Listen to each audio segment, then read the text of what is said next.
backwards.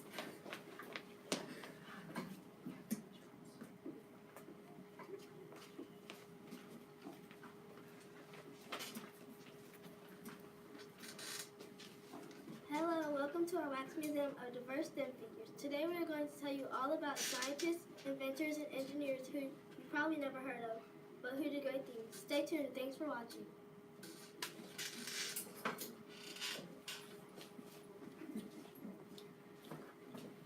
Hi, I'm eating peanuts and they are so good. Anyways, I'm George Washington Carver and I was born on January 1st, 1864. I had many sisters and a brother named James. When I was born, my dad was a slave and died before I was born. I had many talents, but even my talents could not stop racism. I could not attend school because of my color. When I got older, I became a prominent scientist and I developed many I developed hundreds of products using the peanuts, sweet potatoes, and soybeans. I used to be a teacher. I was the first black educator. But then I died in January 5th, 1943, by something called anemia. Anemia is a condition marked by a deficiency of hemoglobin throughout the body. That's all, and now I will continue eating my peanuts.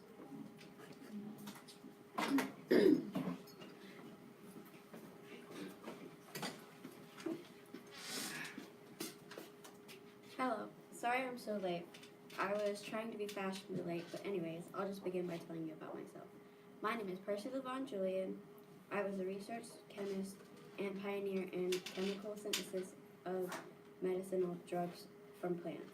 I was born on April 11, 1899 in Montgomery, Alabama. I am the grandson of slaves.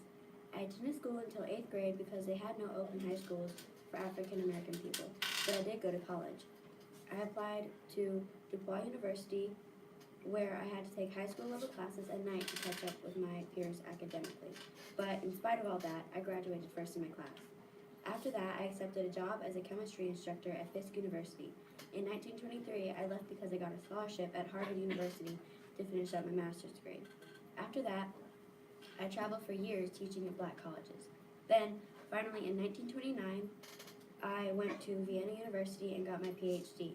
In 1923, I married Anna Roselle Johnson and we had 2 children named Faith Roselle Julian and Percy Levon Julian Jr.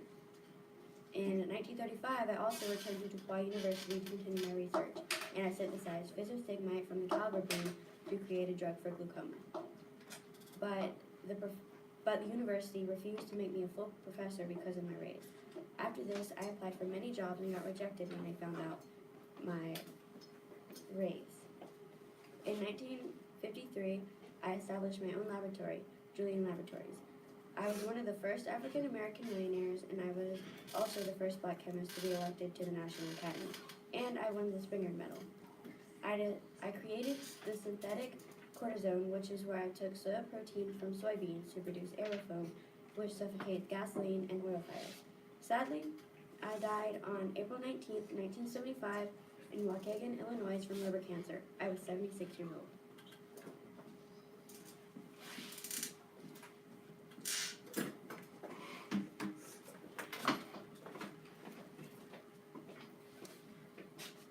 Oh, I didn't see you come in. Please take a seat. My name is Katherine Johnson. I have 3 daughters, and my husband is James Golb. He died at age 73 from cancer. I work as NASA's computer and documenter. I was born in 1918, August, West Virginia. I graduated at the age 14 in high school. I am known for calculating the trajectories of NASA. I did mess up a few times, but only on test rockets. Plus, no one is perfect, as the Lord said. As of the moment I'm 100 years old, I am the person who made the coordinates for the astronaut to get back on Earth.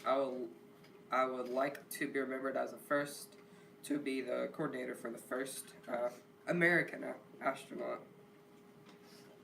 I'll love it if my work can get acknowledged by the world. I am astonished that I was in a movie called Hidden Figures. I now am getting thanked a lot now.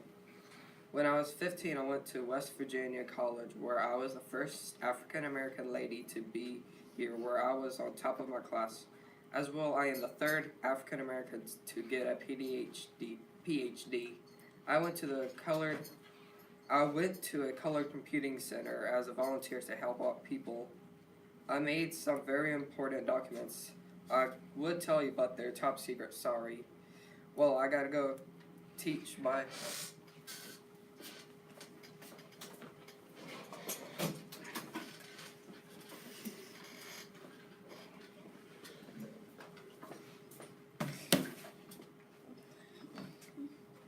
Hello everyone, my name is Neil DeGrace Tyson. I was born and raised in New York. After studying at Harvard University, I earned my doctorate degree from Caliban University in 1991. I've written several books, and one of my books are called Death by Black Hole.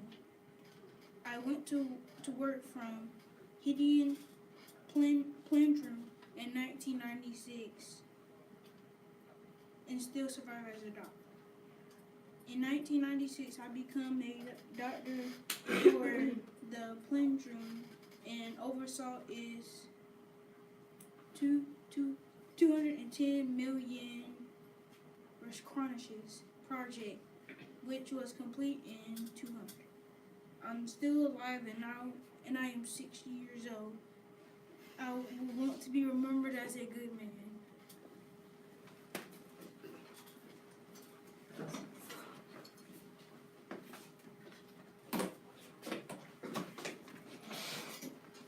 Sorry guys, hey Virgo. I was visiting the Statue of Liberty. I am Marie M. Daly.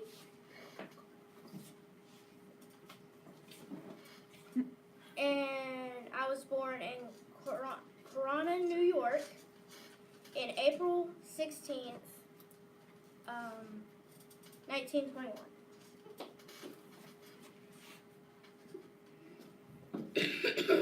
My parents are Helen and Ivan. I am the oldest of my two fraternal brothers, and I am the first Black American woman to get a PhD in chemistry. My husband's name is Vincent Clark, and I proved Black women can earn a PhD in chemistry. I taught for 2 years at Howard University in Washington, D.C. I died in October 28th, 2003.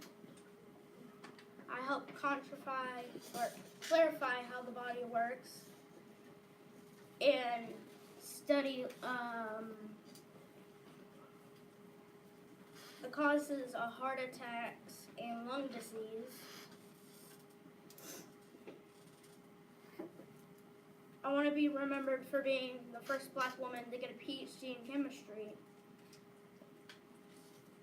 I also want to be remembered as a smart and helpful person. And I am thankful for all of you for coming.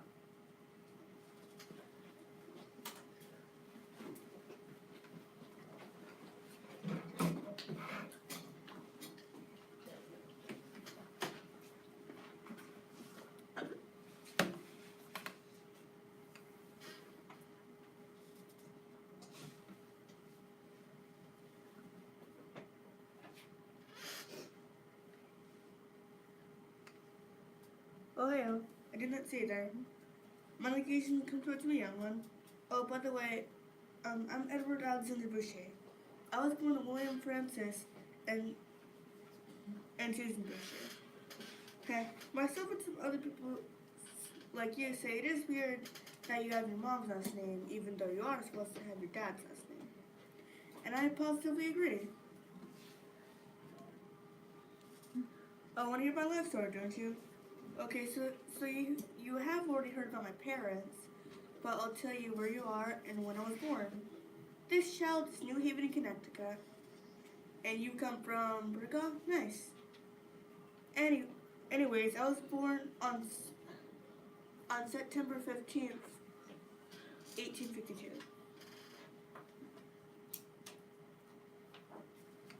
I had attended primary school in my hometown and later finished my secondary education at Hopkins Grammar School in 1870.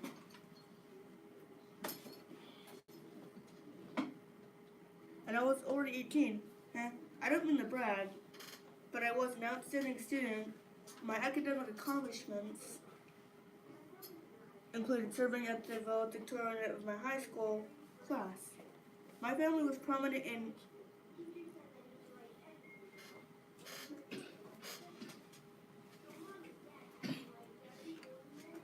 in New Haven's small African American community.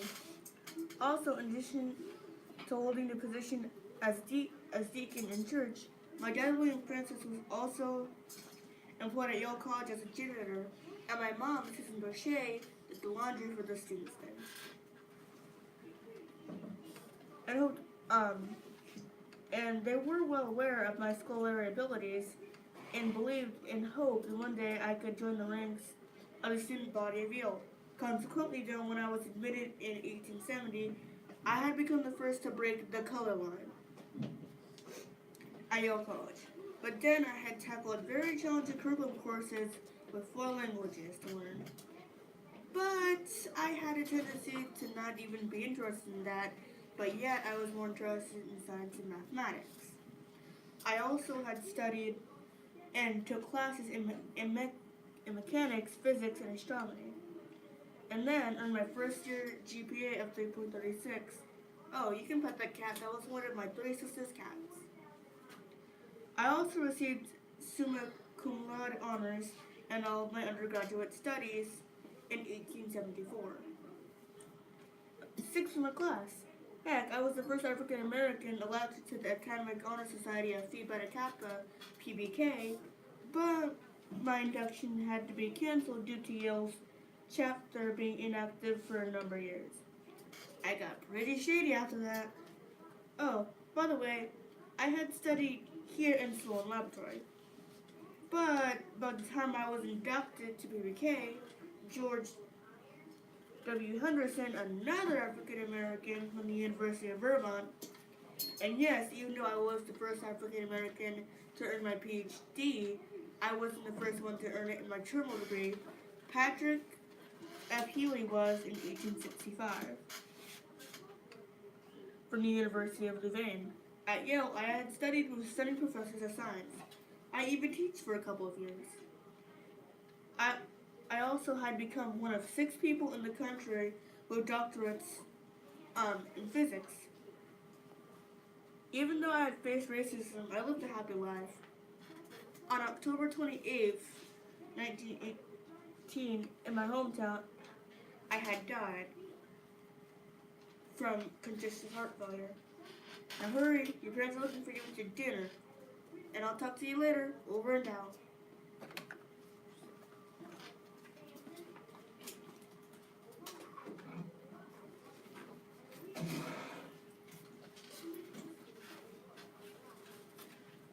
Hey, would you look at the time? I apologize, I didn't know the speech was today. I was just having coffee and scones with my sister, Molly Morton. I don't want to keep you waiting much longer, so let me tell you a little bit about myself. I was born in Ellicott Mill, Maryland, on November 9, 1731. I was a mathematician, naturalist, and astronomer. Despite the popular prejudices of my time, I was quite unwilling to let my race or age hinder my way of becoming an achiever and strong-willed black man. My story, I was still quite young and armed for discovering the astronomy patterns that I could make calculations on them. My story is very inspirational. That's another reason I am well known. I'm typically not famous, but I never really cared about that. I just wanted to help others become the best they can. My biggest accomplishments were the prediction of the solar eclipse, surveying of Washington, D.C., and I never failed at anything because I studied a lot. There's really nothing to say about my childhood except I love to help others, especially my siblings. I basically demonstrated that African Americans were capable of scientific, technological achievements. I don't have a reputation, but I want people to live by my words. Why will people forget that they are inspirational and an achievement? During that time I made those words, I was clearly leaving. I passed away on October 9th, 1806. I was 74 years of age. I hope I will always be remembered, not just as an African American man who cared, but as someone who achieved plenty of goals for African Americans in our country. The world is different without me because there's no one who cared that much about achieving astronomy goals.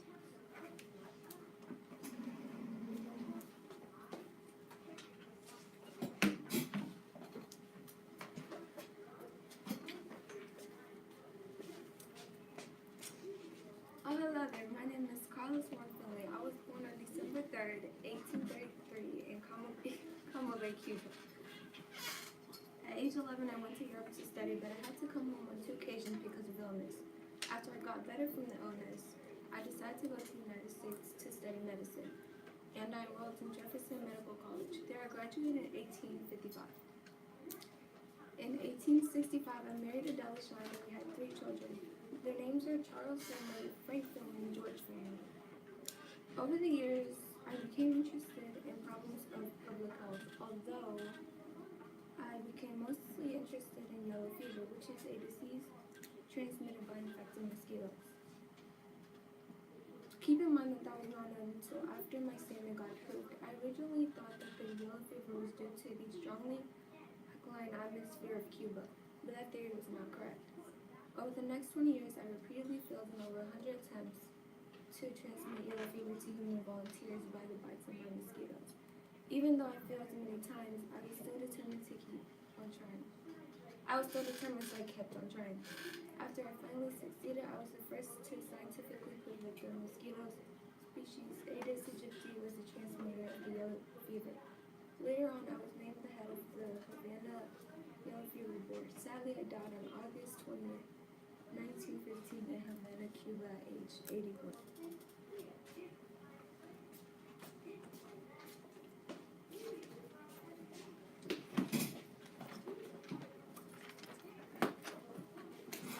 People may ask, who is Luis Federico Lavore? Well, I'm Luis Federico Lavore. My family and friends call me Louis for short. I was born in Paris, France on September 6, 1906. Me and my parents went to Paris because of medical treatment. Who are your parents? Well, my parents' names are Rosenta Eguer de Lavore and Federico Lavore. Did you know when I was 2 years old, I joined my extended family in Argentina? Why? So I can set up the circumstances for me to pursue my scientific career. My first step in pursuing my career was to go to college, and I went to the University of Buenos Aires, where I studied sugar nucleotides, and I graduated there in 1932. In 1943, I met the love of my life, Amelia Zeberhofer, and we had a daughter named Amelia. And the real question is, why am I important? Well, for my investigation of the processes of which carbohydrates converted into energy in the body. And yes, it was hard from time to time, but it all paid off because I won the Nobel Prize in Chemistry. And I also discovered and studied sugar nucleotides. My big impact on history was discovering sugar nucleotides, and I want to be remembered as a great scientist and a good person. And people ask, what if you didn't become a scientist? What if you didn't discover these things? I simply say the world wouldn't know what these things are. Sadly, I died on December 2nd, 1987 in Buenos Aires, Argentina, and I lived to be 81. Well, since I'm dead, I gotta go. Bye.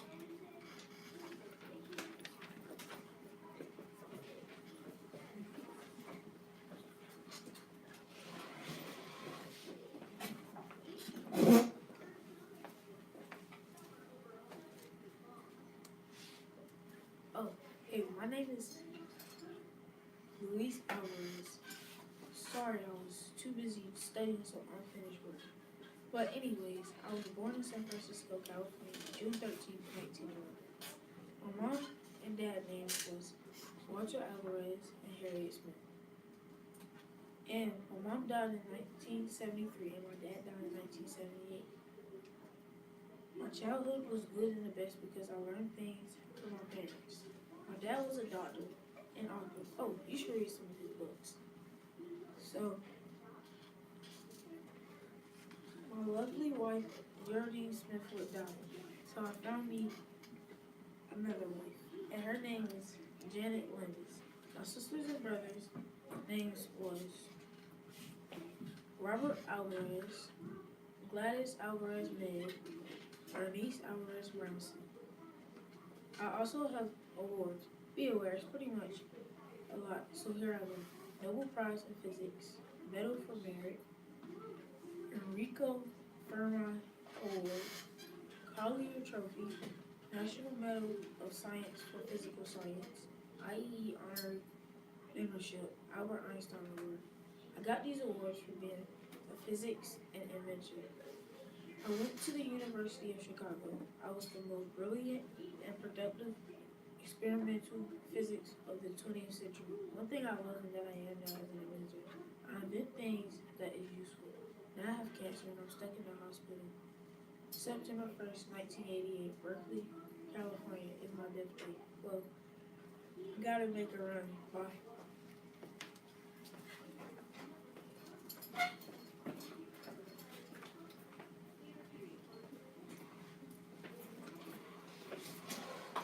Hi, sorry, I was too busy studying history. My name is Jacinto Convent. I was born September 11th, 1913 in Tondo, Philippines. That was a very junk place and it was very tight. I was known for studying history. My college was Central University of Venezuela. This is what I looked like at the age 54. My mom's name was Flora and my dad's name was Francisco. At the time, people did not know my name, but when I was at the age of 100, I was still a scientist, and I was the first scientist to be at 100 years old, still be working. Then the time came. I died May 12, 2014. I was the age of 100, so I figured I was gonna die soon. Well, I gotta go. My people could need me.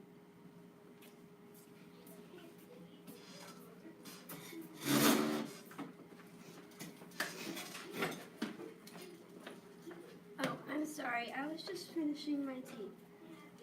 Well, how about I tell you a little about myself? My name is Caesar Milston.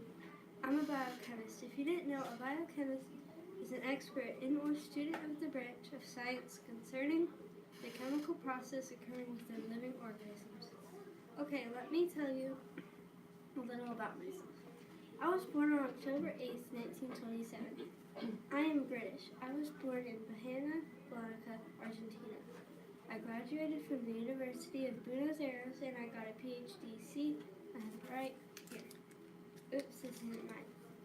My father is a Jewish immigrant and my mother is a teacher. When I was a child, I went to school. I loved school. Speaking of children, I was a family of 3 children. I was the middle child. I got the Nobel Prize for medicine for my work in the development of physicality and antibiotics. In 1984, I was 57 years old. I was so nervous when I got the Nobel Prize, but at the same time happy. I'm sure I put too much effort into my work, but at the same time, I think I can do way more than what I'm doing. Now, since I'm 74 years old, on March 22nd, 2002, I died. So since I'm dead, I better go. Bye.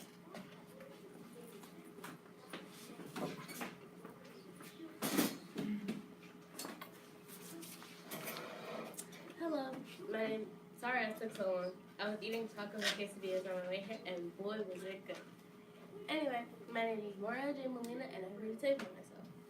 I was born on March 19th, 1943 in Mexico City. As a child, I converted a bathroom into my own little laboratory using chemistry sets and toy microscopes. I also looked up to my aunt Ezra Molina, who was a chemist and helped me with my experiments. Today, I am known as a pivotal role in the discovery of the Antarctic ozone hole. If you don't know what that is, it's when the ozone hole occurs during the Antarctic spring from September to early December. As strong westerly winds start to circulate around the continent and create an atmospheric container.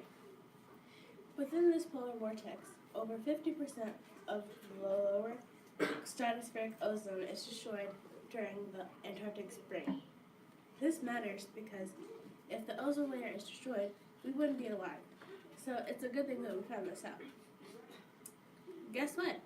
I won a Nobel Prize in chemistry. Cool, right? I know. I won it because of my studies on the effects of the Earth's upper atmosphere of man-made compounds. I also won the Presidential Medal of Freedom. I won that one because I helped in saving the ozone layer. I sure won quite a few things, but enough about that. Now, let me tell you how I'm doing currently. No, I'm not dead. I happen to be a healthy 75-year-old, thank you very much. Currently, I'm living somewhere in San Diego. I went here to teach at the University of California, San Diego. I have a wife and I only have one child. Now, on to the next one. I am best known for my studies on the effects of the Earth's upper atmosphere of man-made compounds. I noted that some compounds, such as chlorofluorocarbons, were having an adverse effect on the ozone layer. Without me, we wouldn't know these things about the ozone layer that we know now. So I'm pretty important, aren't I? Yeah, I know. Anyway, that's all I want to share about me for now. Bye.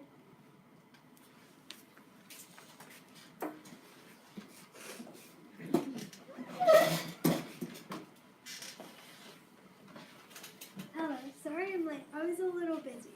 I'm Franklin Jane Diaz. I'm a Hispanic American mechanical engineer and a former NASA astronaut. I was fascinated by space and spent my childhood imagining what life in space must be like. At an early age, I decided that someday I would go to the United States and become an astronaut and make that dream happen. The dream came true, and I was able to go on many space missions. I'm the founder, CEO, and Astra Rocket. NASA selected me to participate in the astronaut program in 1980. In 1986, I made my first mission about Galileo.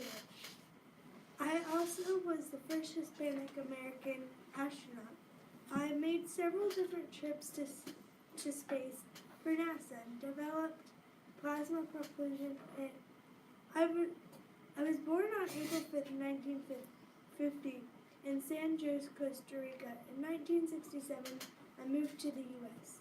I wasn't able to speak English very well, and later I studied at the University of Connecticut and the Massachusetts Institute of Technology. NASA selected me to participate in their astronaut program in 1980. On a 2002 mission, I repaired the International Space Station. I retired in 2005. Unfortunately, I died of 2012. Sure was tragic, but oh wait, I have to go do some work back in the past. Bye, you guys.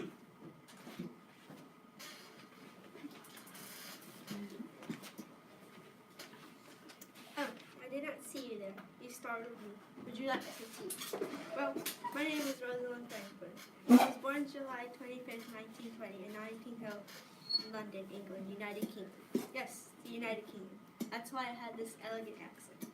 Well, I was well known for discovering the structure of DNA and for the use of X-ray diffraction. Since the age of 15, I always wanted to be a scientist. When I finished school, I did not hesitate to go to college. I went to Newham, Cambridge in 1938 to study chemistry.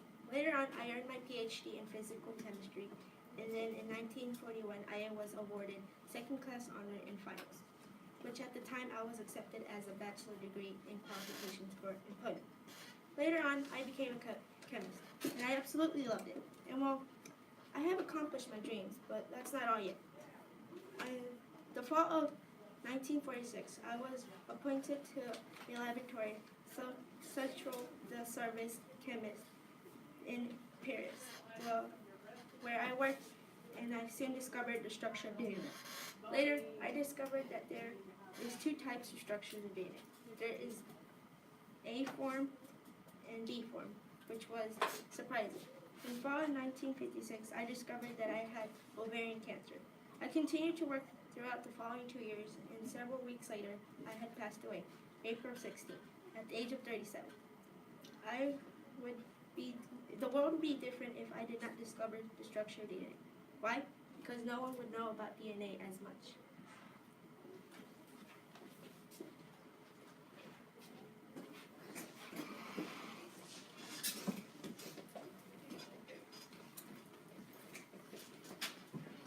I just got done programming what is going to go down in history. My name is Grace Hopper. I was born in New York City, December 9th, 1906. My father was an insurance broker and my mother had a love for mathematics. I inherited my mom's love for math. I am the oldest of 3 children. I went to Yale University. When I grew up, I decided to join the Navy. I was assigned to a program called the Mark I computer. I continued doing this program after the war was over. I led the first computer language compiler. This all led to a popular COBOL language. This means Common Business Oriented Language. The awards I won are the Presidential Medal of Freedom, National Medal of Technology and Innovation. My impact on history is I was the first leader in the program. My biggest accomplishment of my life is being able to lead the first computer program. I died on January 1st, 1992 in Arlington County, Virginia.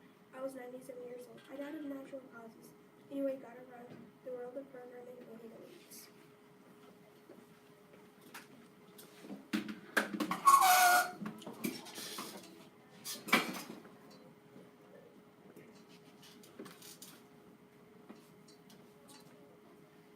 Oh, hi there. I'm Virginia Apgar. I was just doing a little bit of work with one of the babies in the nursery back there. Hey, did you know that I was mentally that women are powerful and can do anything through success? So first to start off, I was born on June 7th, 1909 in Westfield, New Jersey. I was the third and the youngest child of Charles Emory Apgar and Helen May Apgar. I came from a very musical family and learned different instruments from different family members. I played in the orchestra in high school at Westfield High School in New Jersey. I soon graduated from school in 1925. Music wasn't my dream, so I decided that I would become a doctor. So I went to Mount Holyoke College. I soon graduated from Holyoke in 1929. Since I needed money to support myself throughout graduation, I worked as a librarian. I also worked as a nurse. I was very excited when CPS's surgeon chairman, Alan told out that I had potential to take up anesthesiology. I was also very shocked because not very many women were accepted into that part of the medical field. I soon completed my certification in 1937. I was soon chosen as director of newly formed anesthesia in 1938 at the University of Columbia. Then Emil took that role in 1949. That same year, I was appointed a full professor in the university. I was the first woman. I also had to borrow money, and I got myself into a financial debt to continue my studies into Columbia University College of Physicians and Surgeons in 1929. For a decade, the United States was going through such tragic times. We went through the Great Depression from 1929 up until 1939. But then that soon ended and some people were back on their feet. Fast forward a couple of years. In 1953, I invented something called the Apgar score. And basically what that was when a newborn baby is assessed and treated immediately. They would be treated if they either had birth defects or serious health problems. I decided to open this to lower the chance of a newborn dying from either a birth defect or a serious health issue. The babies will get a score on a scale of 1 to 10. The higher the score, the healthier the baby is. Can you believe that a woman in the early 1900s could do 2 parts in the medical field? Anesthesiologist and help to sick newborns. Wow, I truly impressed myself. But then sadly, on August 7, 1974, I died from failure in my liver just at the age of 65 years old in New York.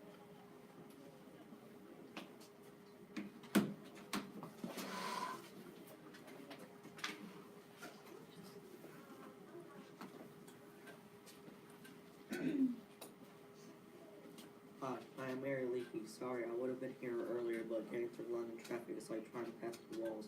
Impossible. Anyways, let's get straight to the point. I was born on February 6, 1913, and during my childhood, I traveled a lot and gained many interests. We ended up spending most of our time in France. This is where my interest in prehistory and archaeology sparked.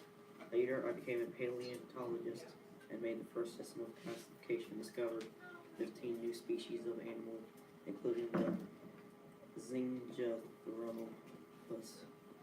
I also found stone tools and hominin fossils dating back 3.75 million years ago. I also got an invitation to be one of the Great Britons. My work also shed more light on the origins of humankind. I was an illustrator when I met my husband. When I was illustrating his book, we became romantically involved, and we got married in 1936. We had 3 children: Jonathan Leakey, born in 1940, Richard Leakey, born in 1944, and Philip Leakey, born in 1949. I also discovered the Laetoli human footprint trail. My husband died in 1972, and I continued to uncover fossils until my death in 1996. Well, I must be going, or I'll be late to a meeting. Bye.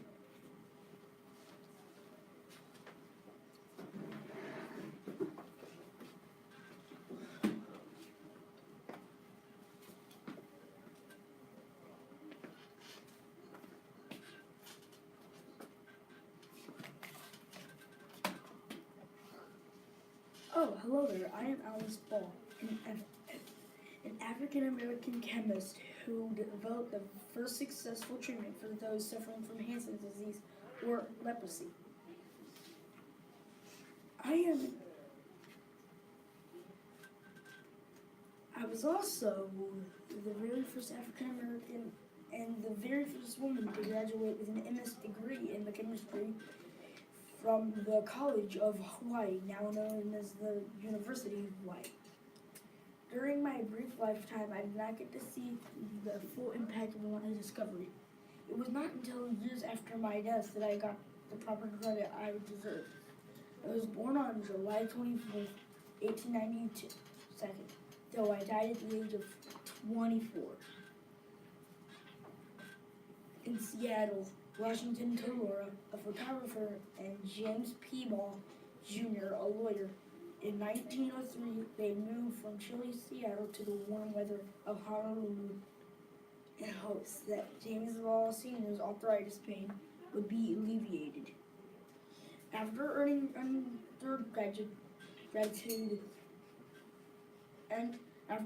undergraduate degrees in pharmaceutical chemistry in 1912 and pharmacy in 1914 from the University of Washington, I transferred to the University of Hawaii and became the very first African American, the very first woman to graduate with an MS degree in chemistry in 1950. I died on September 31st, 1916. I had become ill during my research and returned to Seattle for treatment a few months before my death. However, the cause of my death is unknown, as my original death certificate was altered, giving the cause of my death as tuberculosis. But Ball method was so successful. Leprosy patients were discharged from hospitals and facilities across the globe, including Kalapapa, an isolation facility on the north shore of Molokai, Hawaii, where thousands of people suffering from leprosy died in pure. Thanks to me, these banished individuals can now return to their families free from the symptoms of leprosy.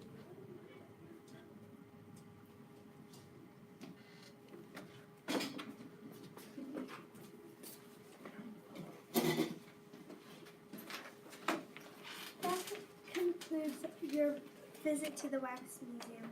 We hope you learned a few things from our presentation. Thanks so much for watching.